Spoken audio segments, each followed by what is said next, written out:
Hey, y'all, Scott Horton here for Rocky Mountain Miners at RockyMountainMiners.com. Ever wanted to destroy the Federal Reserve System? Now's your chance. New free market currencies are making our fake government money a thing of the past, and good riddance. If you want to mine new Bitcoins and Litecoins into circulation, you need a computer set up to crack the codes to the new coins. Get the Prospector from RockyMountainMiners.com. It's ready to do the work right out of the box. Crack the equations, spend the money. Use promo code Scott Horton Show and save $100. Get all the info and get the Prospector at RockyMountainMiners.com. All right, y'all, welcome back to the show. I'm Scott Horton. First up, our guest today is Sheldon Richman. He's vice president of the Future Freedom Foundation and editor of their journal, The Future of Freedom. He keeps his own blog at sheldonrichman.com. Free Association is the name of the blog. Welcome back to the show, Sheldon. How are you doing? I'm doing fine, and I'm always happy to be here. Well, good times. I'm glad to have you back. So listen, you've got a very important piece on Afghanistan today, which we've got to talk about. It's the U.S. isn't leaving Afghanistan. But first, I wanted to ask you just a little bit about the Iran talks, and more specifically about Israel's policy of openly and blatantly trying to interfere and prevent an American peace deal, and even going so far as to send Naftali Bennett to encourage American Jews to oppose this peace deal on behalf of a foreign power that most of them have absolutely no connection to whatsoever. Have you ever seen such a sight in your life? Well, I really can't recall seeing such a scene. It's pretty flagrant, as you say.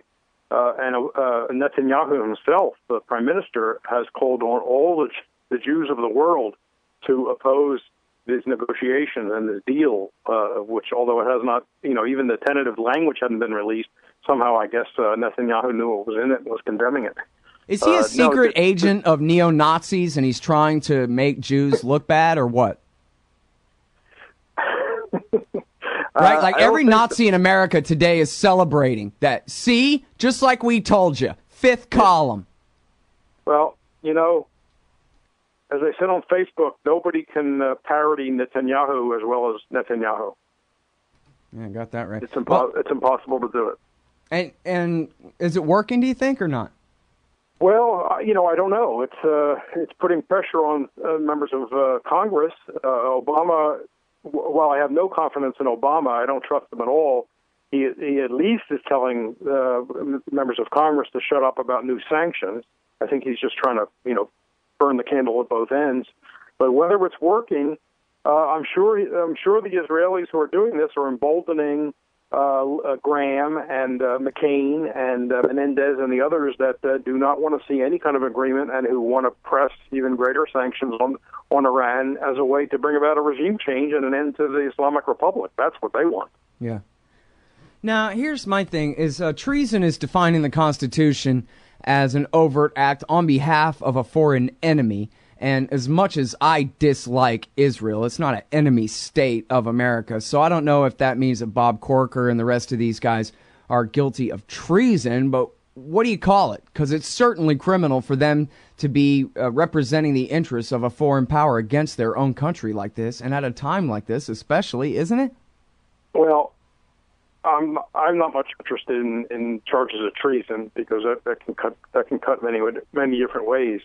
I think it's these guys have all sworn an oath, so the Lysander Spooner principle of I don't owe you any allegiance doesn't apply to them. I think it's just enough for us to spell out what it is they're doing.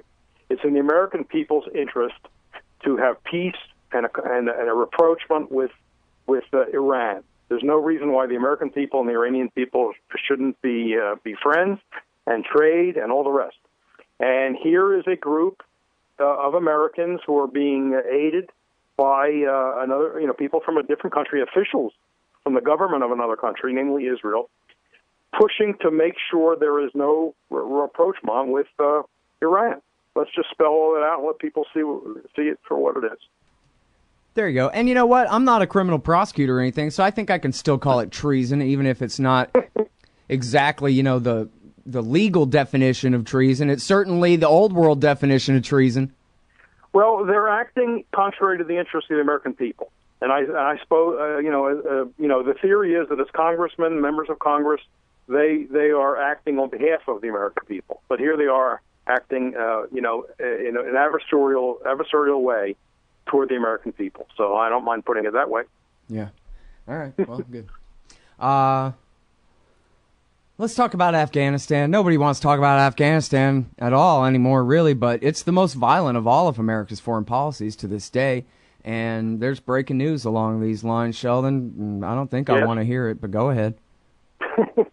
It's also the longest war, and it's going to be a lot longer than people have been led to believe, because the people in the Obama administration have been suggesting it's going to end. The U.S. presence will end at the end of next year, right? At the December 2014, the troops were supposed to come out.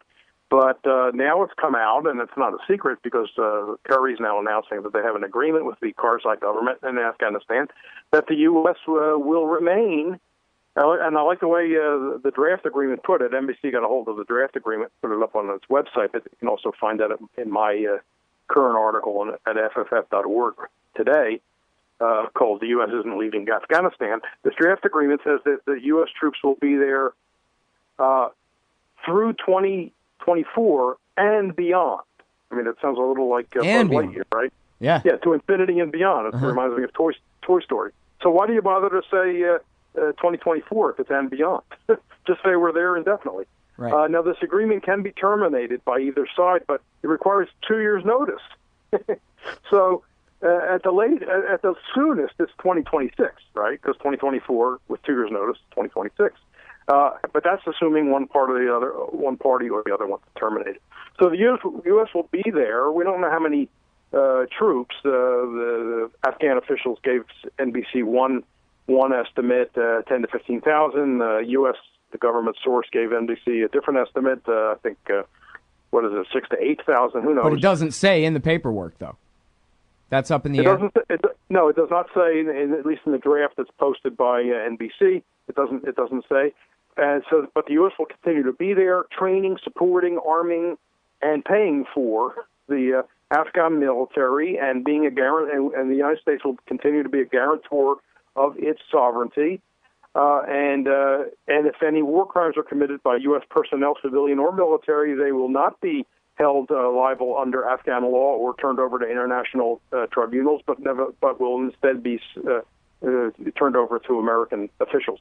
And the big thing is, as far as we know, certainly this was in a later draft that the New York Times wrote about, that Rod Nordland wrote about yesterday, that the U.S. will continue to do raids on Afghan homes. This was something Karzai didn't want, because the Afghan people despise it. They despise America for conducting these raids, especially nighttime raids, breaking into people's homes. Karzai, in order to not alienate the people, has condemned those raids over the years and said they should not be done by the U.S. forces. But nevertheless, it looks like the U.S. is going to be able to continue to do it anyway under this extended agreement. Man, well, okay, a few things here. First of all, this strategic partnership agreement, is that the same thing as the status of forces agreement? They just changed the term, or what? I suppose it is. Yeah, I think the status of forces agreement sounded like it was about the same thing, right? Under what circumstances or terms can the U.S. maintain military troops there? Yes. But in other words, this is a treaty, only they just made up a new name for it, so they don't have to deliver it before the U.S. Senate to ratify. I believe that's right. I don't believe they have to put this. In fact, I saw another piece on NBC just today saying that a group of senators are trying to get Obama to have to come to Congress for permission to keep troops there. This is a group of senators that include Wyden, Manchin, Rand Paul, and maybe others that are they're drafting they are engaged now in an effort to compel, I suppose, or require Obama to come to Congress or the Senate for permission to keep the troops there. So that's a good sign, and who knows if it'll get anywhere. It's being led apparently by Senator Merkley of Oregon. That is interesting. I guess I'm especially surprised to hear Rand Paul in there, because he's on the record for staying beyond 2024 or beyond 2014 for counterterrorism and training, as he called it, and the exact words of Obama. Well, this is an amendment that's going to be attached to the annual defense spending bill. So this will be interesting because we'll see what happens. We'll see whether Obama can get them to remove it or whether they're going to stick by it and push it. All right, so did you see this thing in Rolling Stone about the A-team killings? I did not. Oh, okay. Well, you got to take a look at that. But you've heard of this, where the translator is accused of carrying out most of the killings and tortures, but the Special Forces guys were there all along and knew all about it, kind of thing. The story broke early this year, I think. Mm-hmm. And anyway, they got a really good write-up for it. But one of in the Rolling Stone right now, one of the things in there is he talks about how as they withdraw the regular army, that leaves Special Forces behind. So whatever numbers of thousands, fives or tens or whatever, which is, I think, what you're getting at when you talk about the permission in here to continue on with the night raids. That's the strategy of the Special Forces guys, is one at a time, going to houses in the middle of the night like the Soviets, right. and committing the acts that you referred to there, turn the entire population against us. But so, you know what I'm wondering, though, is what about force protection? Because it sounds like these guys are going to end up with a Dien Bien Phu kind of thing or Fall of Saigon kind of thing where they're just completely surrounded and they don't have enough of themselves to protect themselves, you know? It doesn't sound good, that's right. And so, maybe all these estimates we've heard are underestimates. By the way, NATO apparently, according to the reporting, NATO will also have some presence there. So that will be in addition to the however many thousands the U.S. U.S. put there. I think one thing that's really funny that your listeners probably will get a kick out of is when Jay Carney, the White House press secretary, was asked about this, he said, quote, "I think when it comes to this president keeping his word and ending the war in Iraq, winding down and ending the war in Afghanistan, the public knows he's keeping his commitment." Winding down, yeah. I mean, look, I know it's the job of a White House press secretary to be a liar. I mean, that's his job. He gets paid. He's a professional liar. I know Jay Carney came from the world of journalism, where maybe we shouldn't expect more from a former reporter, but being a former reporter myself, I guess I do. It just seems pathetic that a guy can stand up in front of people, former colleagues of his, and make such a ridiculous statement. We were told we were getting out at the end of 2014. Now we're not going to get out until the end of 2026 if the agreement is terminated by one of the parties. So, in other words, we could be there forever. And here's Carney saying, well, the president has kept his word. Right. That's one of the benefits of tripling the number of troops in the country. You can reduce it right back down to where you started and pretend like, it's some big accomplishment that you're drawing down the forces that you tripled. That's right. People don't even remember that. I actually was arguing with somebody, a friend of mine, about Obama. I said, well, at least he hasn't done any real big land invasions. Yeah, except for Afghanistan, right? Yeah, we all just overlooked that. And let's just pretend that there was no surge, that was just the drone war or some little old thing there. Well, look, and his fans, and I count Rachel Maddow in that group, continued to say that he got us out of Iraq, although he tried his darndest to keep us in Iraq. It's only that Maliki wouldn't take the deal and, didn't want to do what Karzai's willing to do, namely let U.S. personnel, when they commit war crimes, remain under the jurisdiction of the U.S. government.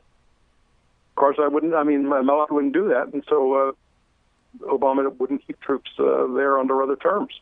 What's funny about that, too, is they even talk about that in the regular newspapers now. I mean, not just the facts, but even calling out the president's spin on it. That, really, Bush signed that deal, and Maliki forced America to stick to it, basically. The Americans couldn't say anything about it. So here, when he does get his way, Obama, namely, we see that he's not going to take out the troops. We are for the foreseeable future, meaning the U.S. government, is the guarantor of the sovereignty and safety and security of Afghanistan. So what? So the American taxpayer is on the hook. The $17 trillion debt be damned. That's the way things are. That's how this president is is treating the American people. Mm-hmm. So people will continue to die. Americans will continue to kill and die. And America will continue to be hated because we're an imperialist aggressor. So instead of being able to live normally with the rest of the world, we're going to be in this same mode. And Mr. Obama, winner of the Nobel Peace Prize, that's just fine with him.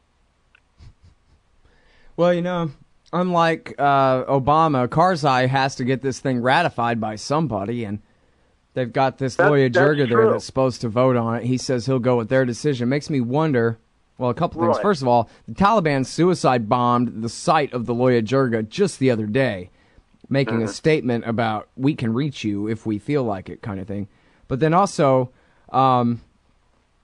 it makes me wonder whether Karzai is actually pulling the same stunt that Maliki pulled, which was to tell Obama, oh, yeah, no, I know, I want you to stay too. As many bases as you want. Yeah, whatever. Hey, wait right here and let me go talk to the guys and see if I can convince them, And then he played Bush like that throughout 2008 to get the sofa that he wanted. And then I think he played Obama that same way for the first 3 years or first 2 years of the Obama administration, and certainly throughout 2011 up until the end where, as you just said, he told him at the end, no deal, beat it. But I wonder whether maybe that's the same game that Karzai is playing here. He's gone pretty far down the road, but maybe the Loya Jirga is meant to fail, and I'm just desperate for one last route out of Afghanistan at this point. Sheldon, forgive me. No, I share your frustration. I don't. I mean, what will it take to have even Obama's fans see him for what he is? It's just they are revealing themselves to be this, these slavish, worshipers who will accept anything from this guy. Yeah, well, the ones who are left respecting him anyway. All right, let me ask you what I asked John Glazer the other day, Sheldon. It's funny how little this comes up on the show. What the hell does the American government care about occupying Afghanistan anyway? I heard your interview with John, and John is usually right. I don't know for sure. I think it's a lot of things, as he suggested. A lot of people want to jump to the economic or financial interest that some people have in the natural resources of Afghanistan. I know there's talk about pipelines, but I'm not going to rule that out. I think that's all. That sort of thing is always at work in foreign policy. I'm also thinking now on your interview with Andrew Coburn about how foreign policy is really just somebody's domestic policy. But John also made the point that there's just sort of this vested interest in empire and reluctance to concede that this has been a failed mission, failed operation. I mean, look, after 12 years. Afghanistan is very, very violent. The president is hardly even the mayor of the capital, the real mayor of the capital, and he's corrupt. He's authoritarian. If the U.S. is planning to stay so long, it's a confession that of failure because if the U.S. pulls out, the government will likely fall. I mean, and Qaeda, which is supposedly the reason the U.S. really went in, has simply spawned affiliates which are now all over the place, including Africa and Syria and Iraq and the Arabian Peninsula. So by any standard, this 12-year war has been a dismal failure. The U.S. has lost. And it's as if Obama's saying, well, look, give us at least 10 more years and beyond to get it right. And I promise you we'll get it right. That's what it sounds like this agreement's all about. They can't just confess, look, this is a mess. We never should have gotten into it. We've lost. We can't make it better. We're getting out. So I don't think we can discount that as a motive for this, along with the other thing. Yeah. Well, I don't know. You point out in your article, too, that, well, they spread Al-Qaeda all over the place, See, that's the thing about it. Their stated goals, well, we got to stop Al-Qaeda. Well, you already spread them all over the world and made millions of people at least agree with them in theory, if not on tactics, by, proving them quote unquote right. Oh, you want empire, huh? We'll show you evil empire. I don't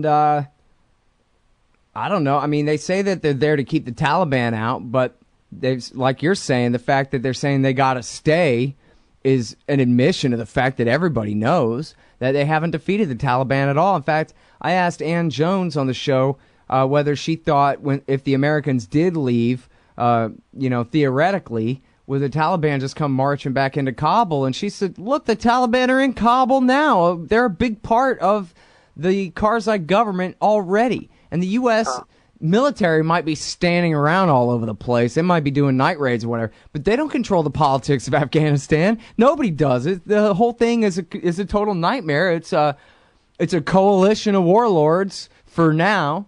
But, anyway, it just seems like they don't have any stated goals left to even claim to live up to, right? They've backed off of all their stated goals, and now they just have, well, I don't know, don't want to go yet. Security, something. Drugs, maybe. Right. Well, drugs, too. Just the prestige and just the vested interest is just not wanting to give it up.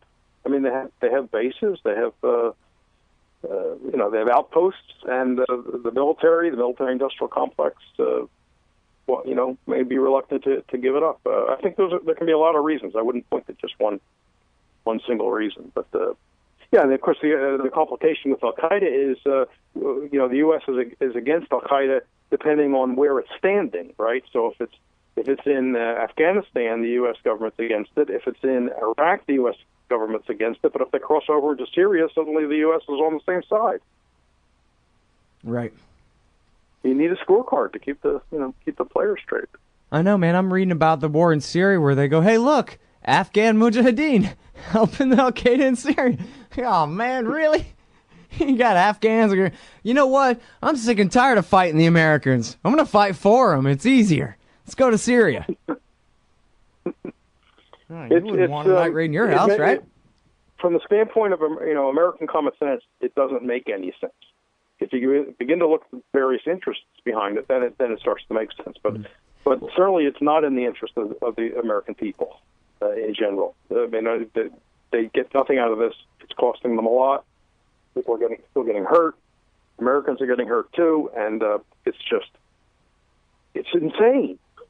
Well, I know at some point there's probably reasons that we could guess at, but can't even see from here, right? Where some deputy assistant secretary of something is related to a guy who's helping run the opium black market out of there or whatever. So they're doing everything they can to keep us there in ways that we can't even see, right? But they just have things set up the way they want. The institutional interests that have been built up under the occupation this whole time, probably especially including, opiate distribution networks and that kind of stuff. All of those guys have their own levers that they can push and things that they can do. And you and I can look at the outside and criticize the whole policy, try to take it on its face and criticize that. And we can speculate about, things going on in secret. But I think we could bet that there are probably a lot of secret motives for even staying. Things that maybe aren't even government policies at all, but are just policies of certain people in government, if you know what I mean. This is sort of the Coburn analysis. So we can go to higher profile people than the kind of people you're talking about. Maybe Obama and Kerry and Samantha Power and Susan Rice don't want a withdrawal and what will follow on their watch. So they're pushing it beyond 2016 for way past 2017. And that way, when things fall apart in 2024, 25, or whatever, they're long gone. They've written their memoirs. They're raking in their speaker fees. No one's going to talk about them at that point. Right. And after all, if they stay for the rest of Obama's years, it's not like the American people are going to notice, short of some catastrophe breaking out over there. So a Dien Bien Phu type mask or something. So why not? Crap, now we're out of time. Thanks, Sheldon. My pleasure. Anytime. That's Sheldon Richman, everybody. FFF.org.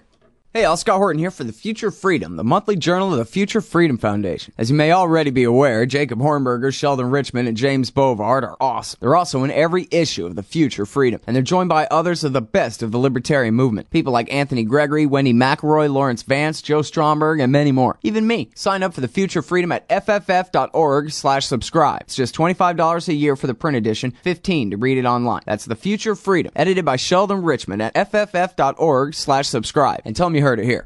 Hey, I'm Scott Horton here to talk to you about this great new book by Michael Swanson, The War State, The Cold War Origins of the Military-Industrial Complex and the Power Elite. In the book, Swanson explains what the revolution was, the rise of empire, and the permanent military economy, and all from a free market libertarian perspective. Jacob Hornberger, founder and president of the Future Freedom Foundation, says the book is absolutely awesome, and that Swanson's perspectives on the Cold War and the Cuban Missile Crisis are among the best I've read. The poll numbers say that people agree on one thing. It's that America is on the wrong track. In The War State, Swanson gets to the bottom of what's ailing our society. Empire, the permanent national security bureaucracy that runs it, and the mountain of debt that has enabled our descent down this dark road. The War State could well be the book that finally brings this reality to the level of mainstream consensus. America can be saved from its government and its arms dealers. First, get the facts. Get The War State by Michael Swanson, available at your local bookseller and at Amazon.com. Or just click on the book in the right margin at scotthorton.org. Hey y'all, Scott here. Man, I had a chance to have an essay published in the book Why Peace, edited by Mark Gutman, but I didn't understand what an opportunity it was. Boy, do I regret I didn't take it. This compendium of thoughts by the greatest anti-war writers and activists of our generation will be remembered and studied long into the future. You've got to get Why Peace. You've got to read Why Peace. It features articles by Harry Brown, Robert Naiman, Fred Bronfman, Dahlia Wasfy, Richard Cummings, Karen Kotowski, Butler Schaefer, Kathy Kelly, Robert Higgs, Anthony Gregory, and so many more. Why Peace? Because war is the health of everything wrong with our society. Get Why Peace. Down at the bookshop or Amazon.com. Just click the book in the right margin at scotthorton.org. Fact. The new NSA data center in Utah requires 1.7 million gallons of water every single day to operate. Billions of Fourth Amendment violations need massive computers and the water to cool them. That water is being supplied by the state of Utah. Fact. There's absolutely nothing in the Constitution which requires your state to help the feds violate your rights. Our message to Utah: turn it off.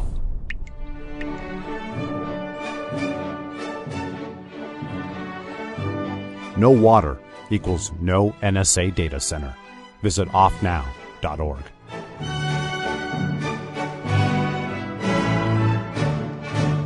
Hey y'all, Scott Horton here for WallStreetWindow.com. Mike Swanson is a successful former hedge fund manager whose site is unique on the web. Subscribers are allowed a window into Mike's very real main account and receive announcements and explanations for all his market moves. The Federal Reserve has been inflating the money supply to finance the bank bailouts and terror war overseas. So Mike's betting on commodities, mining stocks, European markets, and other hedges against our depreciating dollar. Play along on paper or with real money, and then be your own judge of Mike's investment strategies. See what happens at WallStreetWindow.com.